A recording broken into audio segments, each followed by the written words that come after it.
Hi, everyone. Welcome to episode 47 of A Fern Between Us. We are two of the four owners of Vivac Winery. That's Michele. That's Jesse. This is Karen. Karen. Denali's back there somewhere. We've got a good show for you guys today. We're interviewing Miss Michele Padberg. Again. Sorry. About her wine tasting, drinking prowess, I guess. Wine competitions. You guys sent so many questions in around my birthday episode about specifically wine competitions and how they work. So we decided to have an entire episode that way. It's going to be fun. Yeah. So, you guys have asked some interesting questions. Hopefully I do a good job answering them. We are tasting Petit Verdot. So last week, those of you guys that watch every week, we tasted Petit Verdot that was sold out. We are tasting the Petit Verdot that was just bottled. So that's super exciting. I love when we taste back to back. So tell us about this vintage, Mr. Winemaker. It's the same as several other vintages or whatever, but this is our 2019, right? I think this is our 2019. So it's whatever, a year and a half old. It's not that old yet, but you guys are so busy buying our wines that like we are having a harder and harder times selling them holding them back as long or whatever. So anyway, 19 seems to be the vintage we're on right now, releasing. I just actually came from, if I'm slurring if I'm slurring a little bit, it's because I came from tasting all the barrel stuff right now, the 2020 and the rest of the 2019 stuff, and there's a few 2018 still left in there, but this tastes great to me. This is like right in the similar vein. This seems a little denser than previous vintages. Denser fruit. It's not as dense as the 2020. The 2020 is kind of like I just tasted it, and there's like a lot of it's all of them combined in 2020 because we didn't have all the grapes from the 1725 vineyard is what you're talking from about. Abbott, so we have a northern red basically. Got it. And so it's a little different, but it's still in a very similar vein as that even as well. So I don't know. Yeah, I'm definitely picking up those florals that the like? high altitude Petit Verdot always shows for us. Petit Verdot out of our vineyard made by Jesse and Chris is one of the best wines. I personally think. And James Suckling agrees as well. He gave it a 91 and he notoriously hates Petit Verdot. So, but this actually has, right? Dare I say a hint of barnyard? I would say so, for sure. Yeah. Which I tend to like. I do but too. But can be indicative of a problem, so that makes be very careful. That's why we had that weird pause. It can indicate a infestation of Brettanomyces in the wine, which is a certain kind of yeast that just puts off these certain flavors that taste in the realm of barnyard. So which we're talking about. There's good barnyard and bad barnyard. Good barnyard is leather and horse sweat. I know some of you guys are cringing, but believe me, that's actually good aromatics. If you start getting over into cat pee, clearly that's bad. That's too much. But a in little the same bit just adds some nuances that I personally really love. There's also a fruit leather kind of component that I'm digging on. This is a fun wine. I can't believe it's doing so beautifully just bottled. It's going to change here. I mean, this was just bottled, 2 weeks ago, or last week, 2 weeks. Last week. So it's got another couple weeks of rapid change, and then it'll start to mellow out, and we will be actually releasing this in about 3 or 4 weeks for the wine club members will get a bottle of this. This one's unlabeled because we haven't labeled even one bottle yet. And that's That's it. Very cool. A quick check-in. We do have some things. Jesse's back has been out, so if he slides off his chair onto the floor, that's probably why. That's also gotta medicate. Right, I've got a lot of ibuprofen on board and tasting through some of the barrels on board, and now we're getting more wine on board. So the reading portion of this, when I'm reading the question, this is going to be this will be challenging, but it'll be good. And I had some exciting news this week. I got to get my first shot for the vaccine. Whoop, whoop. I felt like I won the lottery or something getting that text message. You've got an appointment tomorrow at noon. I was like, okay. It's totally cool. I guess there is an upside to having immune deficiency. Autoimmune disease. Yeah. That's the one. I'm relishing it every moment. It's got to have some upsides, right? Well, another upside is medical marijuana card. Ooh. I won't take part in that. It's for people that have diseases, babe. What about back pain? I've heard that is a qualifier. Sweet. All right, so let's get into what is a wine competition. How does it work? How do you get involved? All of these awesome questions. Let's hit it, babe. All right. So we've got several questions on this. First one is, of course, intro. How did you become a wine judge? It feels a little bit like magic. There's a whole lot of being in the right place at the right time. I had my very first competition was at the Great American International Wine Competition in New York, in Rochester. Phenomenal group of people. And the way they found me was actually doing a Google search. They were looking for some fresh faces to join the judging panels. And I have over the years taught a lot of very interesting wine classes. I've paired wine with art, with historical figures, you name it. And evidently the Google search brought up all these crazy classes I've taught, and the gentleman that was doing the search just kind of fell through down a rabbit hole of, interesting things that were coming up under my name, which is interesting because I don't even know, what exactly he Googled where my name would come up. Right. So maybe when I see him in December, you can when ask the that. competition's coming, I'll ask him, what exactly did you Google? Anyway, I'm grateful that actually happened. So they invited me to go. That was my first. And then you meet people while you're there. An interesting happening was that then we were thinking that we would go to Romania because we met people on one of our other travels, and we thought Romania sounded really interesting and unique.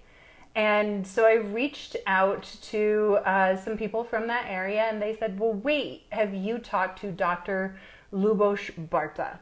And I said, no, I don't know this gentleman. And they said, well, you can't go to Central or Eastern Europe without talking to him. He is the wine god of the area. And so I made contact with him. Long story short, he vetted me like crazy, which I didn't know until later, which means pulling my scores from a previous competition, talking to the organizers, getting lots of feedback. And that's how I ended up being put my name into the hat for some of the more prestigious events that I've then gotten to go to. It just kind of has built on itself. And so within a year, I went to some of the most prestigious wine competitions that there are in the world, which it was fast and furious. You pissed off a lot of people, I think, when you... There were a lot of questions. How did you do this? How do you have a resume now like that? There's people that spend their whole lives, like 20 years as a career professional, and haven't had the opportunities that you had just in your first 2 or 3 years as a wine judge. Yeah. It's been pretty... you've been lucky. And Lubos, of course, I mean, not most of this wouldn't be possible without having had impressed somebody with so much influence. Yes. Yeah. It's really been cool. It has. All right, question number 2. How in the world does wine judging work? I mean, how do you stay sober? How do you like, how does this whole thing work? That's such a good one, because people are always very confused about, how are you not drunk as a skunk? So you don't get to drink. That's a big part of it, is making sure that your palate is staying fresh. They do introduce flights in palate order. So that says that whatever. I've been drinking and I don't drink, so now that you guys know, once a week. Don't ask like, me. Ew. I'm feeling good with my back. It's starting to move in ways that are regular. Right. So unlike now, you don't swallow, you do spit. We're all professionals, so we each get our own spit bucket and cups. So you actually spit into a cup and then you dump the cup into the spit bucket. Otherwise, you get splashback. Little unknown fun tidbit. I didn't even know that. Yeah, it's really gross. So you start out, you're seated at a panel. I used to dip Copenhagen. Oh, yeah. I used to spit in a cup a lot. Yeah. I know a lot about spitting in a cup. Yeah. So you're seated at a panel.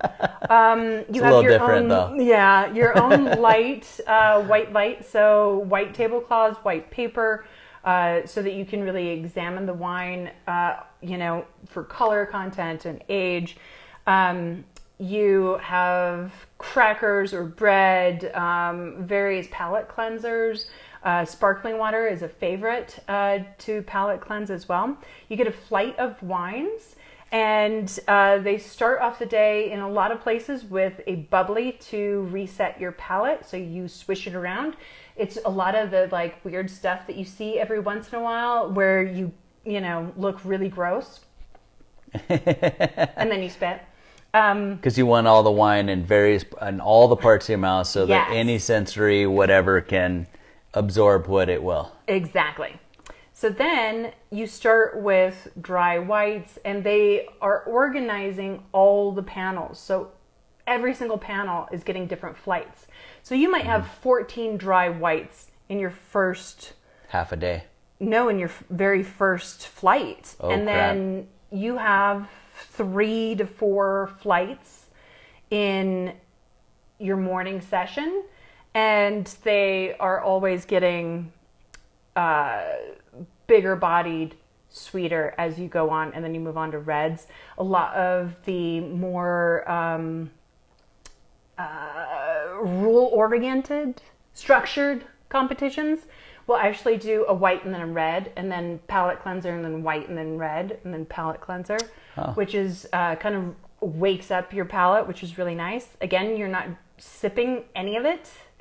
If you are caught drinking any of it, you will actually be asked to leave, and It won't be asked back. yeah, there's Asked a lot of back. rules. Asked back. You won't be asked back. Don't ask back. Yeah, nice. No, you won't be asked back. Exactly. So you do have scoring sheets or a tablet. It depends on the competition, and you are rating each wine individually in the flight. You are not comparing them to each other. So then your scores are submitted. Only once all the judges in your panel have completed the scoring do you discuss it. If there's anything abnormal, for example, say one person gave it a gold and another person gave it a non-metal, meaning it's flawed, then we have to have a discussion. Those are very polar views of that wine. So what's going on? Do we need to pull another bottle? That's where they check for if it's corked, or For instance, this has a little bit of barnyard you picked up. So would that be yes, we'd ask for another bottle. You'd ask for another bottle. If it was exactly the same, then you would discuss further, like, okay, this is how the winemaker meant it to be. Yes. Is that a flaw? Is it barnyard of terroir origin, or is it barnyard of a spoilage indication? Yes. Gotcha. So all of that becomes a conversation, and there's people that see it as a good aspect, and those that will deduct points. And even at the highest levels, they argue these Yes. things. So there's barnyard is a big discussion, because does that mean Brett taint? Yes. Brettanomyces taint. Exactly. There's also VA. Yep. In that's red a huge wines, one. it's VA is basically what vinegar. Vinegar is 100% VA.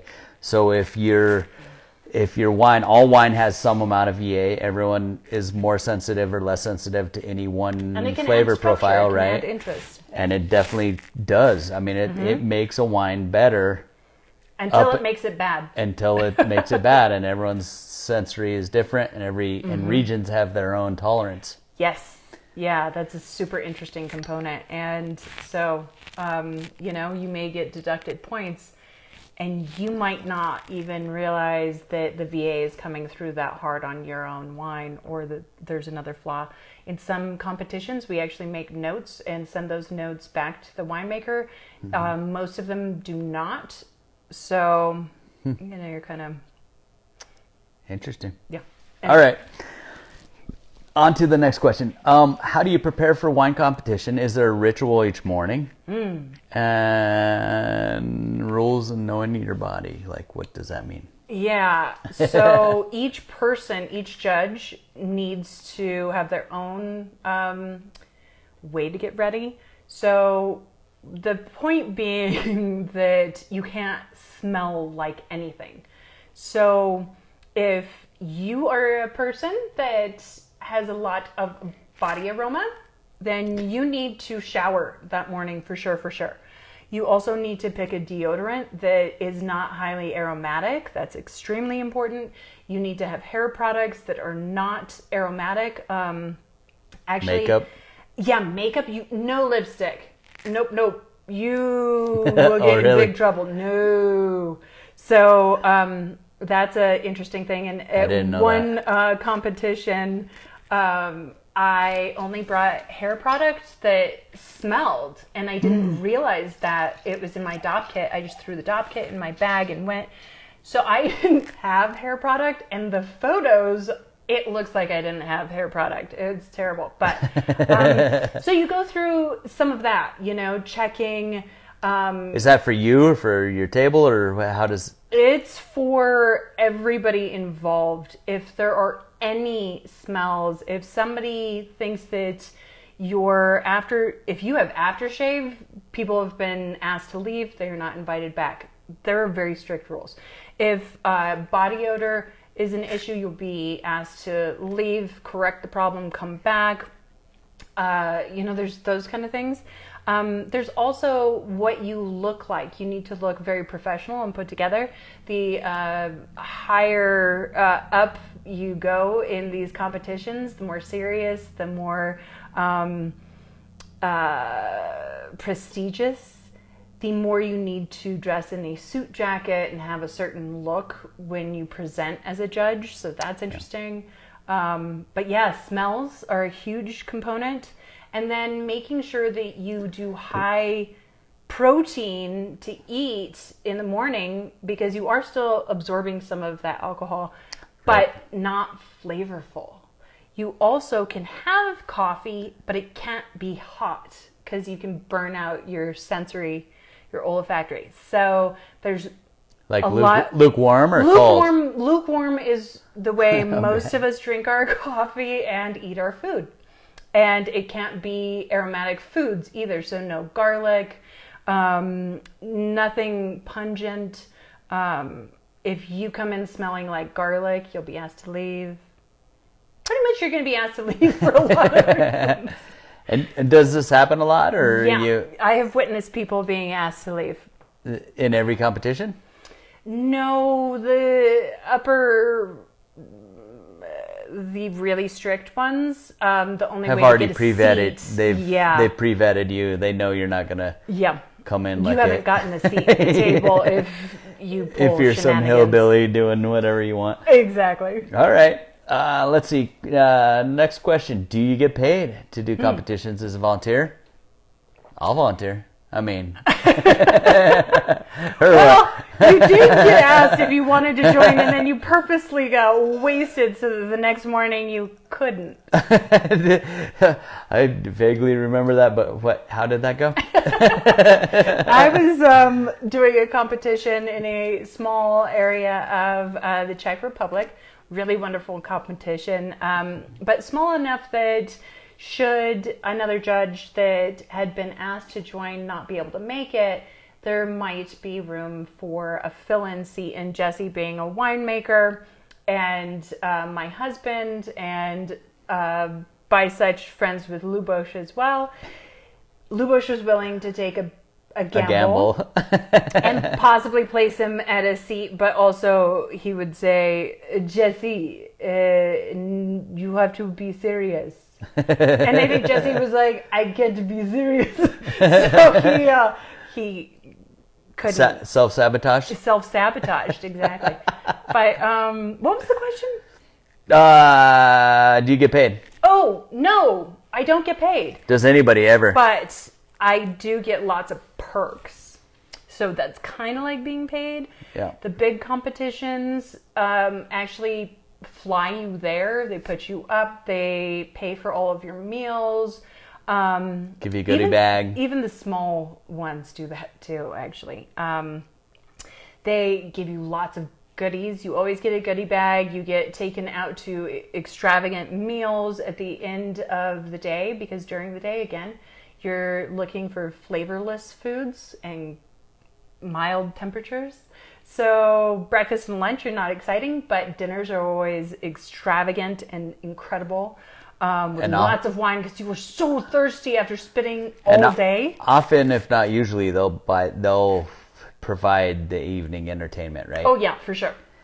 So you get wined and dined and presents. So some amount of travel expenses, some amount of your stay. Mm-hmm. Usually your stay is paid for. No, not even usually. It's always paid for, and the travel is most of the time paid for 100%. Sometimes you got to get there. They will give you a stipend towards your travel. There we go. So that then, if you can travel there on that, great. If you can get there for $300, if it costs $600, you get $300 on your wallet. Yeah. So like Berlin, they gave me 400 euros. Cool. Really important for me to be there because it's a very prestigious event. Yeah. So bumping it up a couple $100, I felt was worthwhile. Yeah, that was a stepping stone towards you getting into lots of other stuff that you. Well, that was the stone. That was the stone. That was getting there. That was arriving. Yeah. That's one of the 10 worldwide that you would want to be at. Absolutely. Yeah. Yeah, exactly. And so it depends on the event. There's a Texas International Wine Competition that is small, but the group is so phenomenal. Some of the most amazing judges. Some of the most amazing masters of wine are part of it. And so it feels very much like family because it's so tiny and the just fantastic people. And last year we got massages and it was awesome. So, and then San Francisco Chronicle gave me a down jacket. I mean... Right? Some good stuff. Yeah. So you're not paid, but you're also kind of paid. Kind of. It's fun. Through advertising dollars that they've been able to garner and blah, blah, blah. Yes. All right. So, they want happy judges. What makes one competition better than another, in your opinion? So for me personally, the competitions that are really strict with components of judging the wine, each wine... again, is judged on its own merit, which is an interesting part of this. You have to be able to know what, for example, Petit Verdot, what Petit Verdot might be shown as in a high elevation vineyard in New Mexico versus when it's grown in Bordeaux, or somewhere else. California is starting to release more Petit Verdots. So you're starting to see them, and you need to be able to recollect what some of those aspects are, just like that. So you have, a minute per wine to really break down what it is and give it ratings and move on. So it's you got to really be on your game.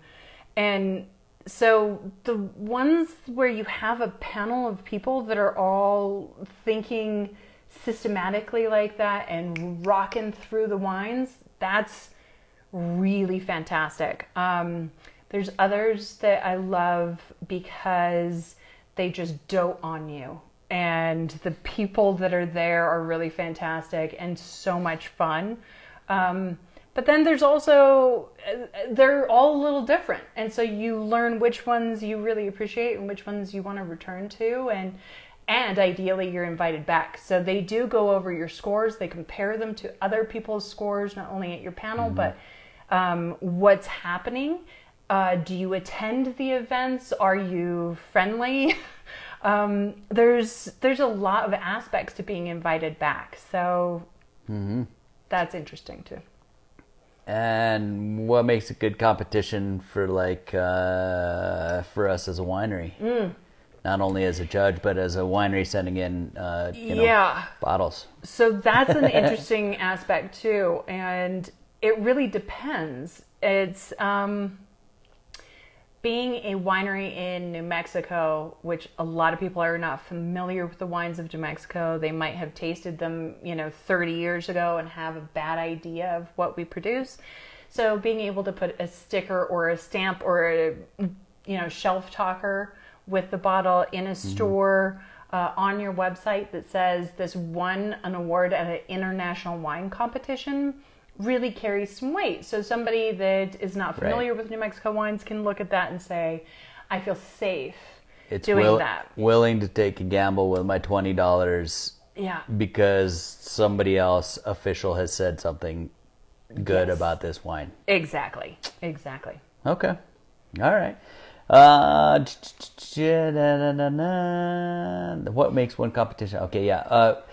Do you pick your personal favorite? How does your wine preference not get in the way?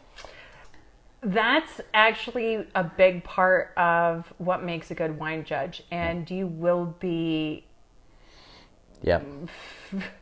you'll be escorted out after your first day of judging if they are starting to see and your panel is getting the feedback that so-and-so is picking their favorite, so-and-so is imbibing. That's usually the same person. Right? And so I've heard so many stories. She comes back, she's like, oh, there's this guy at my table and blah, blah, blah, blah, blah, blah, blah. He's real opinionated, loves Cabernet Franc and nothing else, and if it doesn't taste like Cabernet Franc, he doesn't even want it. From a specific area. Right, and they're like, we're judging Tempranieros. Well, this is more Cabernet Franc, like 100%. That's got a gold. It's like, no, this guy's crazy. Yeah, he's out. So you do have to find new judges, and sometimes you find out those judges aren't worth keeping. But so what was the question? The question was, do you pick your personal favorite? Oh, yeah. So no. And you absolutely how do you keep your preference out? And that is very specific. So you are analyzing the wine, and you're taking every bit of it apart. So you're looking at the color, you're looking at the tannins, you're looking at the fruit aspects, the minerality, you're looking at the acidity, you're looking at it as a whole. Does it show place? So that would be terroir for a lot of people. Place is kind of the word that's stepping in to that for terroir key holder.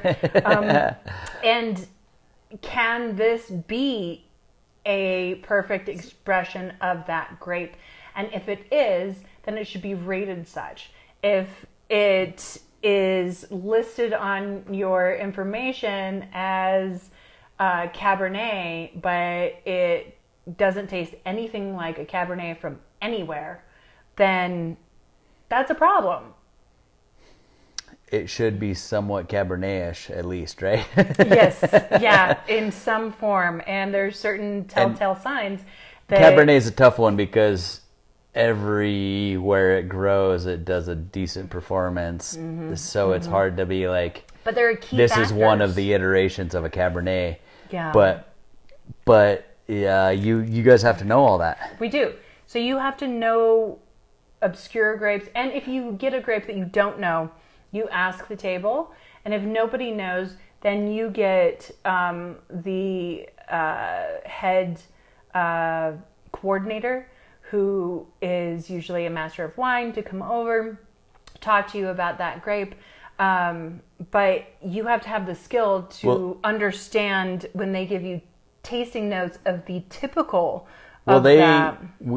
Can or will they step in and be a one-flight judge of that with your table? They won't do all of them, but they will discuss it. And if we're having a problem, I have not been at one competition where there wasn't someone who could illuminate on that grape and know it well. They also pick panels based on different people's experiences. What you do or don't know. So there's, usually you've got your sommeliers, you've got your wine writers, you've got your winemakers, and they're from different areas. And so there's a discussion that if you felt that you couldn't do justice with that wine, you would pass it to another group or table that needed to. Like you could switch tables with a judge of a different table that knew more about. You'd ask that judge to go or whatever. Exactly. If you're like, I'm out of my element. Please come. Please educate us. We would like your input. God, that's crazy. But it's also based on, is this a balanced wine? So when all of it fails, does it have the components of a well-made wine, which is your acid, your sugar, your tannins? I mean, and in a flight of 6 to 12 wines or something, you're going to get a good feel for it, and maybe you go back and revisit the first ones. For sure. If you didn't know what you're doing for the first 3 or 4 or 5, you could go back and resubmit. Oh, that's interesting. Absolutely. Okay. Absolutely. That makes sense. I mean, it's and taken if you guys very, very seriously. And a big part of that is we talk about, this is a winemaker that has put their heart and soul into making this. We do not take it lightly. So if something seems off, we ask for another bottle. There's usually 3 bottles that are sent in per wine. So we will even ask for a third one to be opened if we think it's a bottling issue or a corked issue, something like that, where we can't really fully appreciate it. Yeah. But it's very, very important to, take that into account. And so do judges ever get in fights over this kind of... Yes. My favorite was a very prestigious event. I was one of very few English speakers at a international wine competition that happened to be in Budapest, Hungary, and I was elated to be a part of it. Also very nervous because, again, very, very prestigious to get a seat at the table. And I didn't speak Hungarian or German. I was doing the basics. So one of the interesting things was 2 gentlemen getting into an epic fight, and one of them got up and stormed out of the room, and I had to look at the head judge. There's a head judge for each panel, and say, what is happening? And he said, I am very sorry. They cannot agree. They think, one, it is the worst wine he has ever tasted. The other, it is the best wine he has ever tasted. And so we will need to put it aside, and then we will retaste it tomorrow before the next day's flights. So we did. We came in with a fresh palate. and retasted. Another really interesting thing about that is at those really amazing competitions, they mean business. So they will actually take random samplings, put them in a different flight for a different table, and see if it comes out with similar scores. They also will test the entire room on a wine. It got this from last year's competition, and see if we all as a unit come in similarly. If there is a panel that is really off, they assess every single taster, every single judge in that panel to see what's going on. So that's pretty wild. It is pretty wild. I mean, you guys are... You can see why I get nervous. I freak out every time. You guys are under the gun from, you know, you're under the gun right now for competitions you're gonna hopefully be part of 2, 3, 4 years from now. They're gonna check on what you're saying and doing now based on all that, and then all the way up through the last day of judging at that competition, you're trying out. You're constantly trying out. Yes. It's pretty wild. Yeah, and now that I love it. I know more now than I used to. And so it's been pretty interesting that I just didn't understand how much vetting they really did. And now that's part of what makes me nervous. I'm like, I hope I did well on the last competition. Who's watching? Who's going to say what? Am I going to get the next gig? Like, I don't even know. Maybe not. Right. And so if you do want to get into this, it is a little bit of luck of the draw. But if you are studying, you're reading all these books, you're, taking classes, you're, doing all of these steps to better your palate. And I think you also need to have a little bit of a natural gift for memorizing what it is that you smell and taste, because it has to be a catalog and it has to come to you very quickly. It is a gift, and you obviously have it. Most of us don't think that way. We don't have,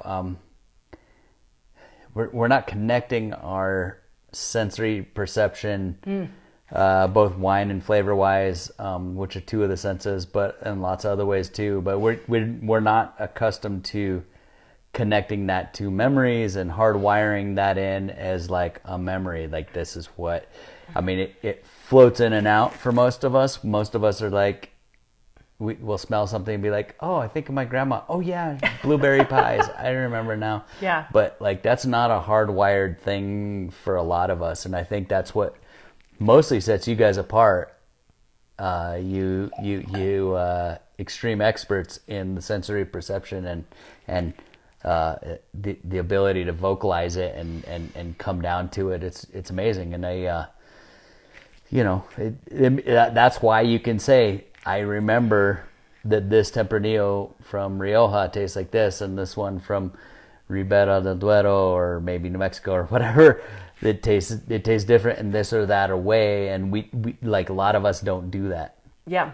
And it's pretty wild. And I mean, even those of us that try, we still don't do it like you guys do. Well, and definitely start, making sure to really pay attention when you're adding a spice to a dish when you're cooking. Smell it in your hand, smell it in a wine glass, so that you can start connecting those synapses. And that's going to get you a long way. If you want more information, I know we've gone really long, and it's easy to geek out on this. I probably didn't even hit a lot of the stuff, but if you want to know more, message us, and I'd be happy to, assist you wherever you are on your journey. How to get better, how to join the club if you want.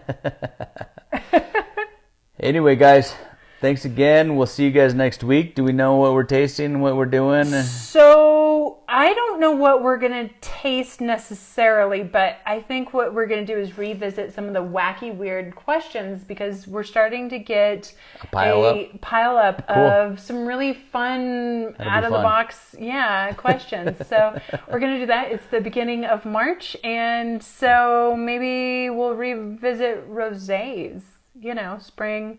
Maybe. Pretending it's spring. It's not spring yet. I know. Maybe, All right. maybe in a little while later. But we'll see. We'll see what we're going to taste, and we'll do that. Yes. Okay. So don't forget, every time you buy a bottle, you plant a tree. Thank you, and cheers. Cheers, guys.